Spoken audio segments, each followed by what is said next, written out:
আমি মরে যাবো আজকে।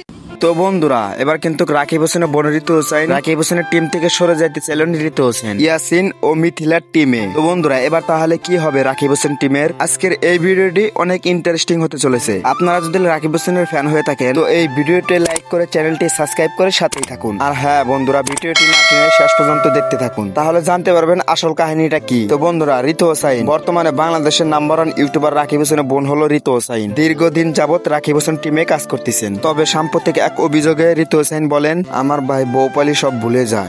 আমার ভাই বউ পাইলে সব ভুলে যায়, কোনো বিদেশ আসবো না। আপনারা যা বলতেন সব সত্যি হয়েছে। বন্ধুরা, এবার তাহলে কি সত্যি ঋতু হোসেন ইয়াসিন ও মিথিলার টিমে যোগ দিচ্ছেন? অতএব ঋতু হোসেন বলেন যে আমার ভাই কোনো আমার খেয়াল রাখে না, অতএব তিনি তার বউকে আদর করেন, আমাকে আদর করেন না। সেই বিষয়ে রাগে ও অভিমানে ঋতু হোসেন রাকিব হোসেন টিম থেকে ইয়াসিন ও মিথিলার টিমে যাইতেছেন। তো রাকিব হোসেন বলেন যে ঋতু হোসেন কোথাও যাবে না, আমার টিমেই থাকবে। তো বন্ধুরা, সত্যি কি ঋতু হোসেন রাকিব হোসেন টিম থেকে সরে যাইতেছেন, না সবকিছুই গুজব? যদি আপনারা জেনে থাকেন তাই এই ভিডিওর কমেন্ট বক্সে জানাইতে পারেন। আর হ্যাঁ বন্ধুরা, চাইলে আমাদের এই চ্যানেলটি সাবস্ক্রাইব করে রাখতে পারেন, কেননা রাকিব হোসেন টিমের সকল বিস্তারিত আপডেট আমরা এই চ্যানেলের মাধ্যমে দিয়ে থাকি। তো ভিডিওটি আজকে এই পর্যন্তই, দেখা হবে পরবর্তী ভিডিওর মাধ্যমে। তো সবাই ভালো থাকুন, সুস্থ থাকুন।